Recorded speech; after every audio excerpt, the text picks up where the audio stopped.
But I note, but you know, when you look at Swansea as it is now at the moment, the city is sort of coming alive. You know, we're finding now we've got the football's doing really well. Obviously, hopefully they're going to be going to the Premiership. We'll soon find out next Saturday.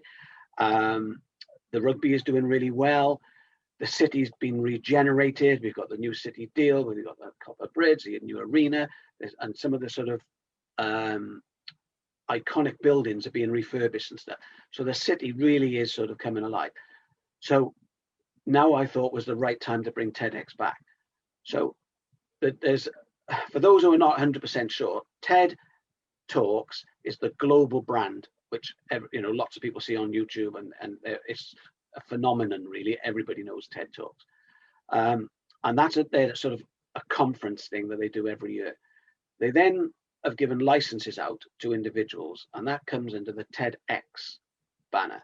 So TEDx Swansea is specific, an independent organized event under the TED rules and conditions, and they're very strict for an event to be held in that particular city. So it doesn't have to be a capital city, it could be anywhere, but it's all about that community. So it's about bringing then people who can share ideas, people that can, it can be entertaining, it could be educational, it could be philosophical, it could be anything really, other than there's four things you can't talk about, which is religion, racism, bad science, and politics. Everything else is available to talk. So it doesn't have, it could be a musical thing, it could be a demonstration, it could be, as I say, there's unbelievable options of what it could be. So it's all then beneficial for the region and the city. So you're bringing all these sort of things to the city in one arena or one venue where people then, you know, could just get excited and just enjoy it. And when you look at the TEDx talks, for those who have seen some of them before, some of them are on massive stages, massive venues with thousands of people there. And they're not necessarily capital cities of the world. They're just events that have been organized and have been put together in a way that creates such a great atmosphere and a great occasion. And I am quite a competitive person. And one of the things I want to do is that I want our TEDx talks to be something that people think, wow, that was incredible, that was amazing. If I was going to go and watch a TEDx talk, I want to go and see the one in Swansea. Okay. Now, this year, of course, obviously because of COVID and everything's got to be done on a virtual basis. So we've scaled it down this year as more as an introduction type of thing, although it's compact and it's got all the elements in it that the TEDx talks have. But because people are having to watch it on laptops or phones or, you know, or tablets or whatever, we've got a year of Zooming and things like that. And your sort of attention time watching a screen, you know, is pushing it once you go past 2.5 hours. So we tried to sort of make it more compact this year. But we've got some fantastic speakers, some great individuals. They're coming from business, from universities, they're entrepreneurs. So they're a real mixed bag of people with great talks. And it's really something that, you know, I'm looking forward to. I'm getting really quite excited now at the moment because we're in the real sort of final preparations for it and putting everything together. So the event should last around about 2.5 hours, I guess. You know, that's the sort of plan at the moment. And it's being streamed live, and it's being streamed as though it was in front of an audience, and it'll be streamed through Zoom. The tickets are free this year, so there's, you know, and we're hoping that you know, people will get on board, really support the event. We've got fantastic numbers already. We've got some speakers as well coming from America, and some of our support team are in Europe. So the reach is incredible at the moment. It's on a Saturday at 7 o'clock on June the 5th. So that gives people, you know, the opportunity to come. It's not, you know, in your working time, it's in your leisure time. So it's something that, you know, is there for everybody really. And you know, that's what we want to try and do. And then we'll be going year on year. It's going to just get bigger and bigger and better and better. And, yeah, oh, definitely. And I'm hoping, you know, my target is to make it like a flagship event for Swansea. so that people know, wow, that's just really cool. Yeah, and and that's hopefully where we're going to be, step by step. But this is all amazing. I mean, you've just answered all my questions in one swoop, and I'm thinking, once you get me started, that's it. I'm off. I'm thinking, what else have I got to? He's answered all the questions that I've penned down for him. What else have I got to say? But I was going to ask you, which you've already done, to make the connection between TEDx and the TED conference. And, a lot of people don't know what the difference is. Even I didn't know until very recently.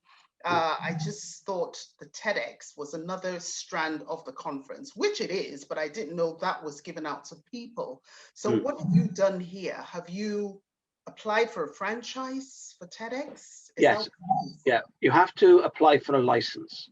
Now, only one person or one group or whatever can have the license in any particular city. You're supposed to be resident in that city as well, or have a very close connection to it. You have to apply then, and there's a little bit of a rigorous sort of application process to go through, because you have to sort of answer all these questions, and you have to give ideas. We've had to sort of present our speakers in advance on the first one, because they're very protective of their brand. They want to make sure that you know what it's all about. There's lots and lots of videos and things that that you can refer back to get ideas and to formulate the thing and put it all together. It's very helpful, the stuff they give you, to be fair, but there's reams and reams and reams of it, so it takes a while to go through and make sure that you're doing it step by step and in the right way. And when I applied for that, I don't know if I was going to get the license straight away. I just had to go through the process, and then in mid-February this year we got the license through, and they allow us to do one conference in the first year. And I guess that's just to check that we do everything right. And then after that, then they open the doors a little bit more then, and then obviously we can do more than one if we want to. And there's various different types of TEDx talks.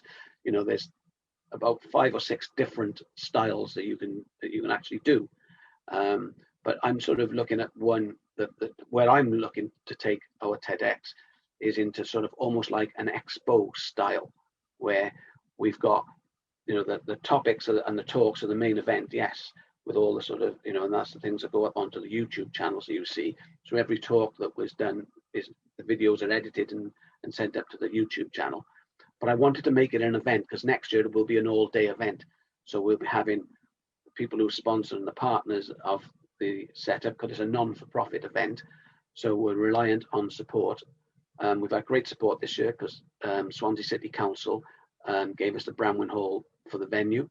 So we've had that donated by them and their team of people connected to the sort of media side in there. We've also had, they gave us planning permission for filming around Swansea, because we had an amazing trailer. Tim Hughes has done an absolute amazing trailer for the event. And so they gave us planning permission for that. It's also then in Castle Square, that big screen. They put the sort of promotional stuff up on there, and they're doing a campaign for us as well. So they've been fantastic. We've had support from Swansea Football Club as well. They're partners of us for us as well.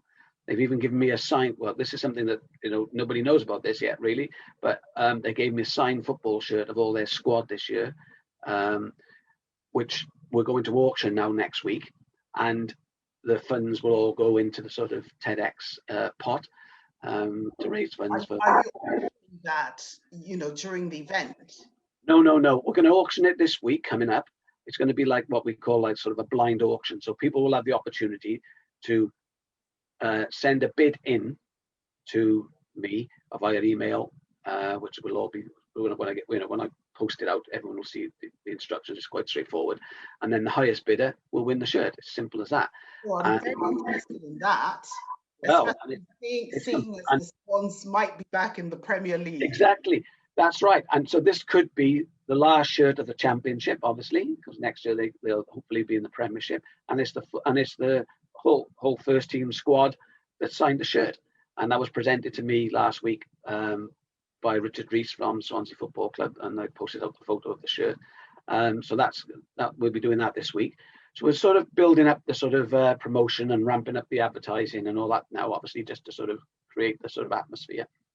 So that's all good. So yeah, so and we have, and obviously when you do the, going back to your original question, because I was sidetracked there with the shirt, the actual TEDx brand then for Swansea in our instance, we have to have our own designated website, our own Facebook page, our own LinkedIn page, our own Twitter account. All those things have to be set up and everything as well. So everything's directed through those platforms. So they're very strict on advertising and stuff like that, and brand association with their stuff and everything. So I guess if you were doing a comparison, it's like sort of Coca-Cola. If everybody knows Coca-Cola, and you think, right, I can't mess about with Coca-Cola because they're Coca-Cola. Well, TEDx is the same. Or TED is the same. You have to follow the rules, otherwise, you'll get kicked out. I would imagine so. Yeah. So two questions I'm going to ask you in quick succession. The first one is taking you back to the issue of the license, which you've now got. Yes. And I'm assuming that you didn't have that in 2018. No. So what's the logic around that? Does it get advertised each? No. What happens is, from day one, someone in the city who wants to bring a TEDx talk there will apply. So if someone hasn't got the license, then you apply. If you're successful, you get the license for that city. So that then stays with you. Every year you have to renew the license. Okay, it's not a case of like you got a 3-year go at it. Every year you have to reapply or renew your license. Yeah. And you can renew after your last event that you hold. So for me, mine's in June now. I could reapply the week after for next year's license. Right. Okay. So that stays with me until I decide, I don't want to do it anymore, or, it's too much for me, or for whatever reason. And that's what happened with the other guys. They did it from 2015. They did it for three years. There was 2 guys involved with it. And both the guys have been really helpful, to be fair. When they knew that I had the license, they were congratulating me and offering to help, and they've given me some advice and things like that, to be fair. So they've been really, really helpful. And I think they just, for them, I guess they took it as far as they thought they could, with my sort of background and my job at the moment. Events and things are what we sort of specialize in a way.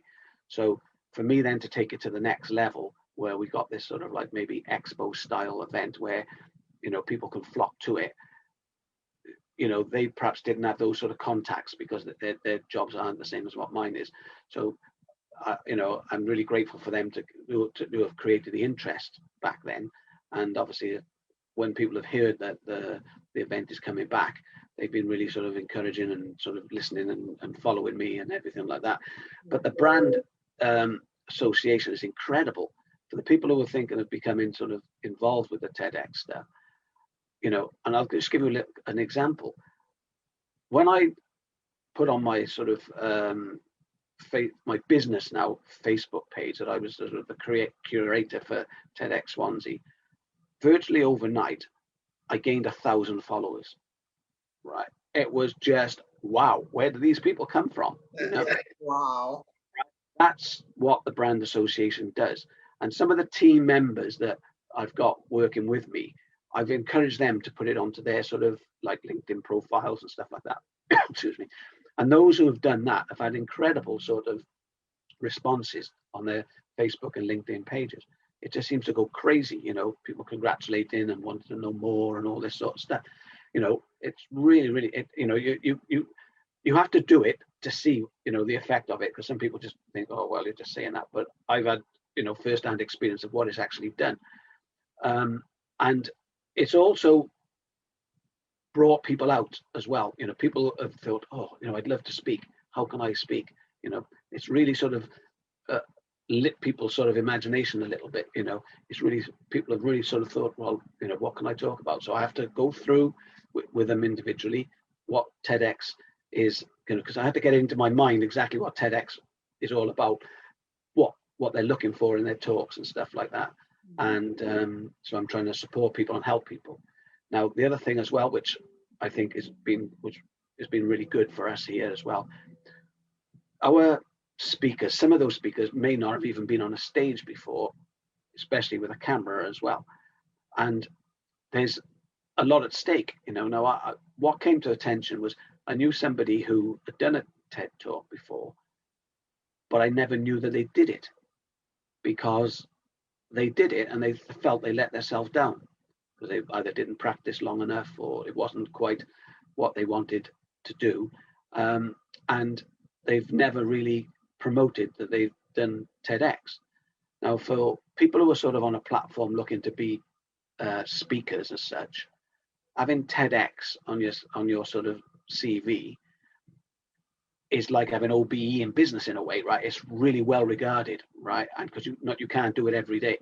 So not to have that on your CV means you must have messed it up, right? And that's what this person thought. So I took that on board and I thought, right, I want all my speakers to do the best they can. And I want to support them in the best way I can. So I've got 3 TEDx speaking coaches on board in the team. I've got a well-being coach and I got a body language coach, and all these people are all there to support the speakers. So any of the speakers that are feeling like they need some support, they need to sort of polish up their talk or whatever.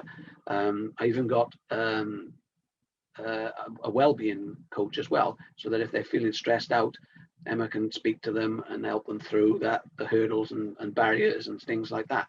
So I've tried to sort of do everything I can for the people to give their best for themselves. That will then give the best for us as a conference anyway, you know. But I want them to be able to be proud of thinking, I did that. That was fantastic. I did the best I can, and you know, and off they go. You know, and that's what I wanted to do. So it's been a lot of thought that's gone into it as well. It's not something that's just sort of, you know, or we'll just do this, we'll just do that. That'll happen and that'll happen.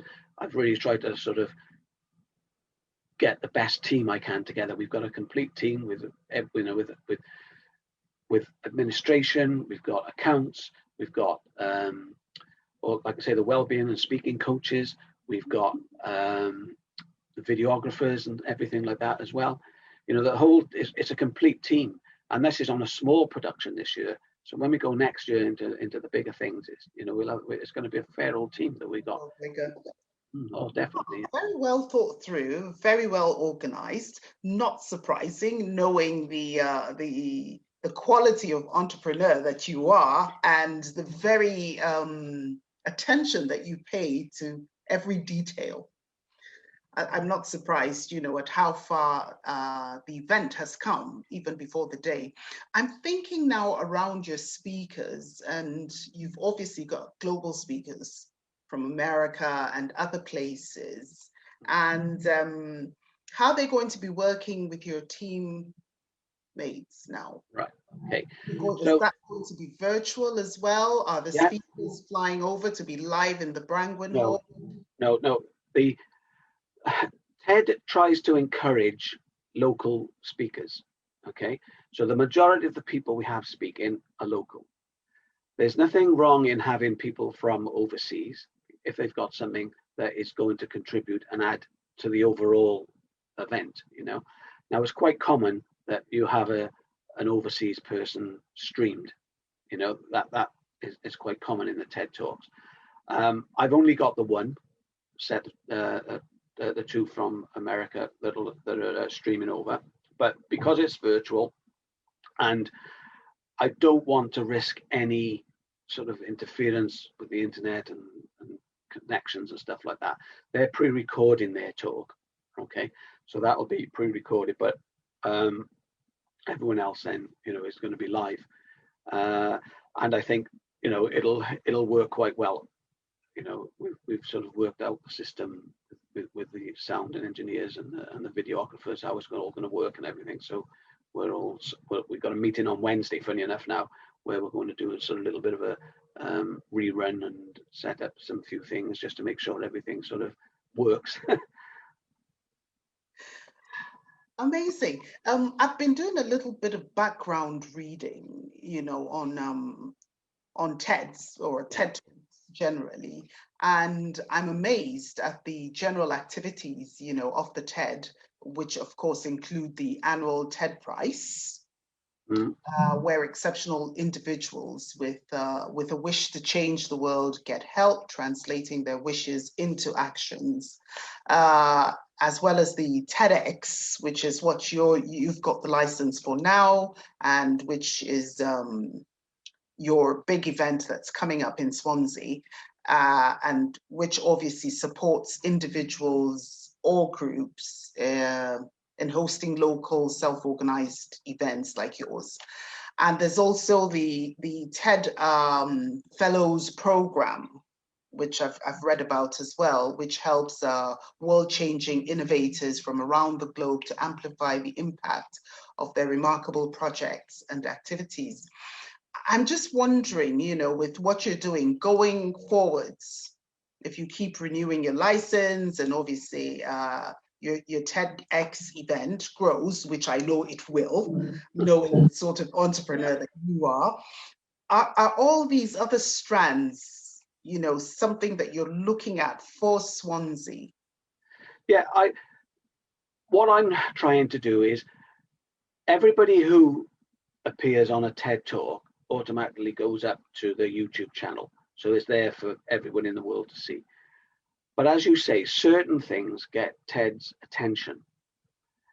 And I'd like no more than to see somebody from Swansea at some point achieve that goal, that I watch videos from TED Talks where it's sort of educational for me now, not necessarily just for me to watch, but things to give me ideas and in setting things up and that.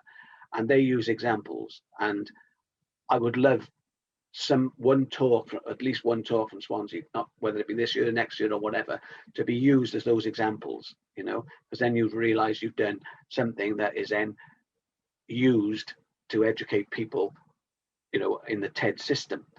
The other things that they do, the big conferences and all the other things, all that is sort of something that we can work towards, in trying to achieve. I've watched a couple of the TED Talks, and which has given me the inspiration, again, me all excited about what we can do. And I've seen, arenas with over 1,000 people in there, and I'm thinking, wow, that's incredible. Now, the way that TED works as well, because it's all in stages. The first conference that I hold, I'm allowed to have 100 people as guests, okay, or not guests, but as an audience. I couldn't do that this year because it's obviously virtual. So next year, I'm sort of starting from the beginning in a sense. They'll give me an audience for 100 people, and then I can stream it to 100 people in another building if I want to. Plus, I can do it sort of virtual as well. After that, then, once you've done that, you then can increase the audience size. But my next stage then is to get to a TED conference, because once you go actually to a TED conference, you then qualify for the big audiences then. But it's part of their sort of criteria. That's where you have to go. You have to go to a TED conference, which you have to pay for, and you have to fly over because they're normally overseas. And once you've registered and been there, then it opens all the doors for you. So we could be looking at a 3 or 4 year program before we can get to the sort of big audiences. But I'd love to be able to fill that arena in Swansea, that new arena, 3,500 people at some point. That would be absolutely incredible with an exhibition and everything. Some of the things that people have been doing. Because it's all about ideas at the end of the day. Everything is all about that. A great example to sum up what sort of TED is all about really is there's a video that I saw where they'd set up sort of a carpool. So somebody obviously, somebody's event it was, and they'd set up a little camera in the car, and there was 3 people driving away from the talk.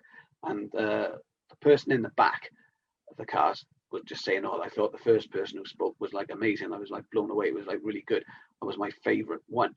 And then the driver then sort of spoke up and said, "Oh, well, do you know what?" He said, "I have to say the last guy for me was the best. And I wasn't even going to watch him." He said, "I was getting up to go and get a cup of coffee, you know, and I thought it'll all be over then and then we'll be going." He said, "I got up, and as he started talking, and I thought," and I just stopped, turned around, and I ended up sitting back down and thought, "Oh, incredible. That was like absolutely amazing." And that conversation they had in the car is what TED is all about, right? That's the whole ethos of TED, to sort of create discussion around the different topics. And, you know, some of the sort of talks are off the wall. You know, some are sort of really, you know, you've got to really concentrate on. Others are sort of humorous, you know. And an example of a good TED talk, which I'll give you an example of one, which I saw, which they were using as an example for me. A guy walks on the stage, and on a screen he's got, by the side of him there, he's got this vulture, and it's like, you know, one of those things you think, "Oh, look at that, it's ugly, it's covered in blood, it's awful." And that gave impact to his talk, because obviously people thought, "Oh, look at that." By the time he'd finished, his talk had gone from your perception of that creature being one of the nastiest things that's alive to being one of the most caring creatures on the planet, right? Because when he started talking about the bird and what it does and how it looked after it at young and all of that sort of stuff, complete change of perception from the beginning to the end. And again, that's a good TED talk where it's made people go away and think, "Wow, do you know what? I never even realized that." And that's the sort of thing. So they're the things that really make TED interesting, you know, and there are so many cities doing it all over the world. We're in competition in Swansea with everybody else in the world, you know, and, you know, I want us to be up there, you know, and that's it. And that's yeah, and there have been some very brilliant speakers. You know, I've listened to a couple of TED Talks over the years, recorded ones, and I just thought, oh my God, they're amazing, very, you know, some very popular people or very famous people, some not so famous, but brilliant speakers, you know, bringing up topics that are very dear to people's hearts. And it's also the presentation skills that they, you know, bring, and the sort of humor which you just alluded to that they bring to it. Yeah, so it's such a far reach. Yeah, you're right. And there's so many, and you say the topics are just, well, you know, it's anything, you know, and that's the thing. And you don't even know, you know, what they got. You know, I have people sort of contacting me saying I'd love to do a TED talk, and they got 3 or 4 different ideas, you know, of what they would love to talk about, you know, and some are better than others, obviously, and you have to try and select the right ones, you know, because what you don't want either is 2 people talking about the same subject, you know, everything wants to be, because at the end of the day, you have people in the audience that will relate to something. So you may have 10 speakers, for argument's sake, you might have 20 speakers, but hopefully someone in that 1 or 2 of those speakers will resonate with some of the people in the audience, you know, and everyone's looking for something different in the audience, aren't they? You know, we're not all into the same things. So that's the thing about it. That's why it has to be varied and different, you know. And this is exactly what we want for TEDx Swansea, isn't it? Definitely. And I'm just thinking again, you know, around all the recent developments in Swansea. I mean, you've mentioned the arena, which is upcoming. And knowing how TEDx is a very prestigious event that is recognized globally, and obviously your team is more than capable of, you know, making Swansea a city to compete with other major cities, you know, on the world stage in TED Talks. How do you see, you know, the event TEDx Swansea fitting into all these new developments in Swansea? And, you know, enough to attract people to Swansea and to put Swansea on the global map? Right. Well, that starts with, I mean, the venues that we have are all different venues. We have like maybe the Grand Theatre, that's a 400-seater capacity, right? We've got the Liberty Stadium Football Club as another opportunity. We've got obviously the new arena. We've got the Bramwyn Hall. Again, you know, at the moment we're doing it with nobody in there. That can seat 1,000 people, you know, as an audience. So we've got the venues, that's not the issue. What we've got to do is make sure that the content and what we're delivering is what's inspiring and what people want. And that's the most important part. So I have to maintain the quality of the speakers, right? We have to maintain the quality of the delivery and what they're doing. And we have to maintain and create the atmosphere of the event, right? Once we get one live where people can see, well, this is just, I didn't expect this, right? That's when we'll start to move forward. So this year is about just getting it out there, letting people know that TEDx is back. People will think, oh, that was good. But all I'm saying to them is watch this space, wait till next year, because it'll be on another level.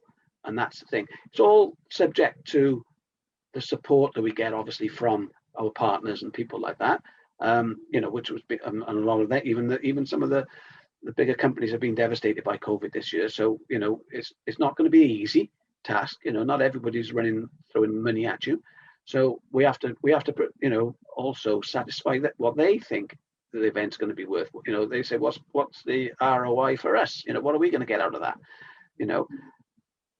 Apart from just the brand association, which is massive, but they don't see that. They want to see, how many people are coming in, what's this, what's that, what's that.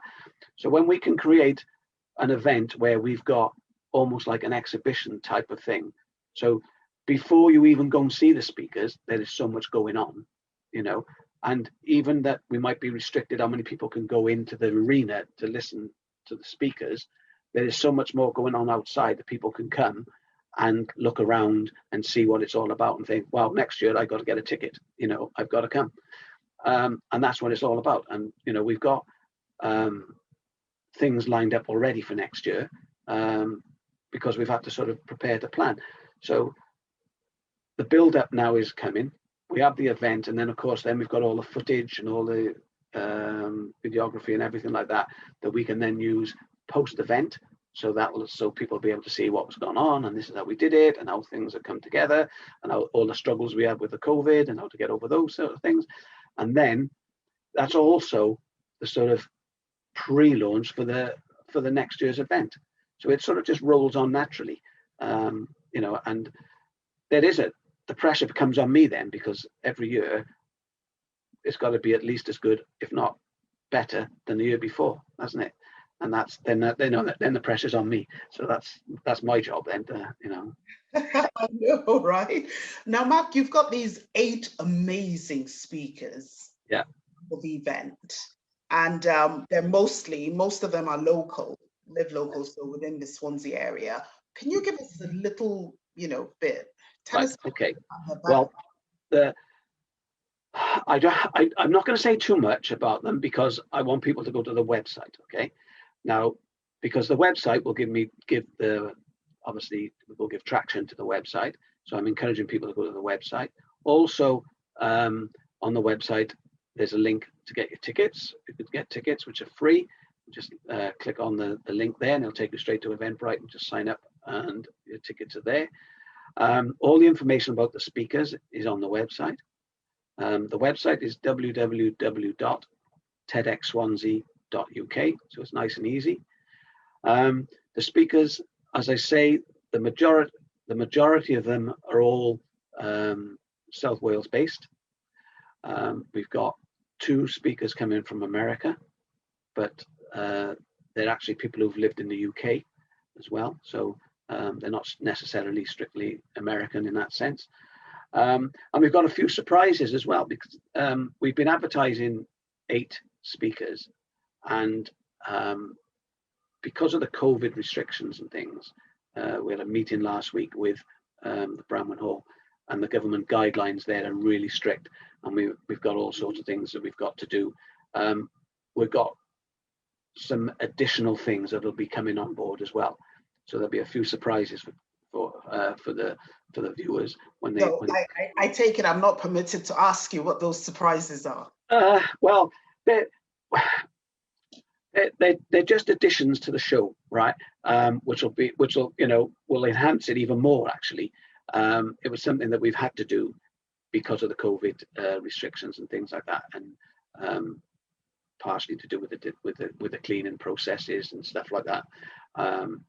And that it's just something that we have to adhere to.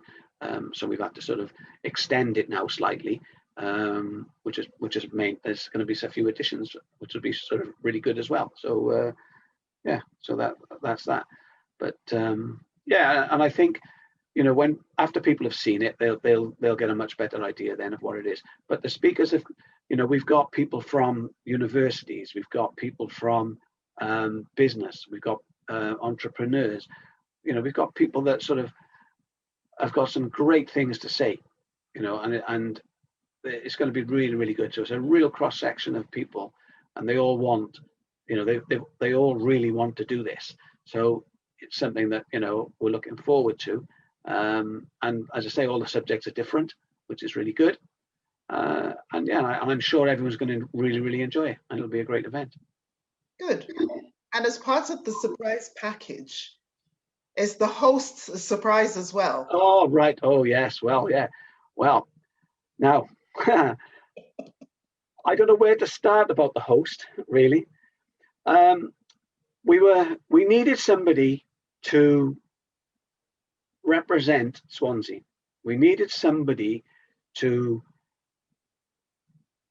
would represent Swansea. We wanted somebody from the community. We didn't want to bring up any sort of somebody from outside, and we thought, who can we bring in who will represent us in the right way? And we thought of you. We thought, why not ask Patience? Because she is so well into with the community and everything here, and it'd be a fantastic opportunity for Patience as well, especially with launching a new business and all of this. It'll be something that will certainly be able to help you. And it's the good work that you do in the community with the race council and everything, right, needs to be recognized, and with the new business as well, with the PayTalks thing that you're doing, we want to help people, and that's what we're here to do, and it's a great opportunity for you as well, and I'm sure you're looking forward to it. And you don't even know really what you've got to do yet. No, I don't. Well, there we go. That's a massive reveal. Yeah, there's a big reveal. I must say to you, Mark, to be honest, and with every sense of humility and modesty, I feel really, really privileged and honored to be hosting, that event. I'm not going to say any more. I'll leave it there. No, definitely. I mean, as I say, it's something you'll really enjoy, I'm sure. And to be part of it is just something that you'll be able to reflect on and look back on and think, well, I was there, I'm sure you really will enjoy it. It'll be great fun. I was part of history. Now, how amazing is that? Exactly, yeah. Anyway, I'm going to come back and wrap up with you, Mark Davies, as a person. What is it that motivates and makes you competitive in the business world? Oh, gosh, I don't know, really. I guess it's from when I was younger. I mean, I played a lot of sport when I was younger, but football in particular. And I can't play a friendly game of football. I mean, you've got to play to win, and I can't help that. And that's just sort of been with me all my life, I guess. And I've always tried to do the best I can in anything I do. I don't know whether it stems. I lost my dad when I was 14, and so you sort of have to sort of grow up quite quick then, don't you? And you have to sort of be honest with yourself, and you have to try and do, you feel responsible to your mother and stuff like that. So she was always trying to support me in a way, and sort of push me, not to my limits, but just keep encouraging me, to do this, do that. And it just sort of grew on me then, I guess, and then as I sort of got on in life and stuff like that, I wanted to do the best I can. Then you want to do the best for your family and that. And as I say, it sort of overrun into sport then as well. So I've always been sort of competitive in sport and stuff like that. And I think that's where it's come from, really. but I just want to do the best. If I think that's something that it's not for me because I can't give my 100% to it, I won't do it. You know, I just say no, it's not for me. But if I think that, you know, I can make a difference, or I can improve something or support somebody by me being part of that arrangement, whatever it may be, then I'll put my whole body into it 100%, and I'll do the best I can. And that's where, you know, that's me really. And I mean, my wife Bernie, she's a very giving person as well, and I think, you know, together we have the same sort of mentality in that sense. So we're both very, very, you know, good at giving to people and, you know, supporting people and wanting to do. And that's why I did the TEDx, because I wanted to support the city. I wanted, you know, that's the whole sort of ethos for me. I wanted to give something back to the city, you know. I wanted to try and do something for them. And it was something that I know I could do, you know, and I know I can do my best at it. And, you know, my competitive spirit, taking that aside, I'd still want to do the best I could with it anyway, you know. But being competitive, it just means that it's going to be really good. I can't help that. So, you know? Very quickly, what advice would you have for new and upcoming entrepreneurs? Well, I just think, I mean, we've had a difficult year this year, haven't we, really, with the COVID and everything. And we, you know, we've got to look to the future now, right? You've got to look at where are we going? You know, what's things are starting to get better. You know, depending on where you are, whether you're just thinking of starting up a business, whether you're sort of just, you know, you were struggling through, and, you know, you've just managed to hang on in there. You know, it's about, I believe you need to make sure you surround yourself with good people. You know, surround yourself with positive people, like-minded people. Don't let people sort of kill your dreams and things like that. You know, look for the opportunities. You know, and I'm not promoting the Intrabiz thing because I work for them, but the networking side of things is really important. It does give you contacts, it does give you connections, it does give you a support system and things like that. You know, so anybody who's sort of looking to sort of start their business or push on with their business, you know, those sort of things are the things I would sort of suggest that you start to look to do. Find, you know, a good mentor, somebody who can relate to, you know, that will give you good advice and things like that. And, you know, and good luck to everybody, you know, who's out there, you know, doing the best they can, you know. Oh, absolutely brilliant. Mark Davies, I cannot tell you how very grateful I am that you've come on this show this evening to talk about the big reveal, TEDx Swansea. And to everyone out there, it's open, it's a global event, it's virtual, it's online, and the tickets are free. So if you haven't booked, please go to www.tedxswansea.co.uk. No, forget that. www.tedxswansea.uk. Okay, www.tedxswansea.uk. Get your free ticket from there, log in on the day from wherever you are in the world, and we'll be there for you. Mark and his very brilliant team, thank you ever so much. And my glamorous host as well. Let's not forget my host. Yes, thank you. And hopefully we'll see you again soon. So thanks to everyone out there. And again, my name is Pay Bentu, signing off for PayTalks. Bye, everybody.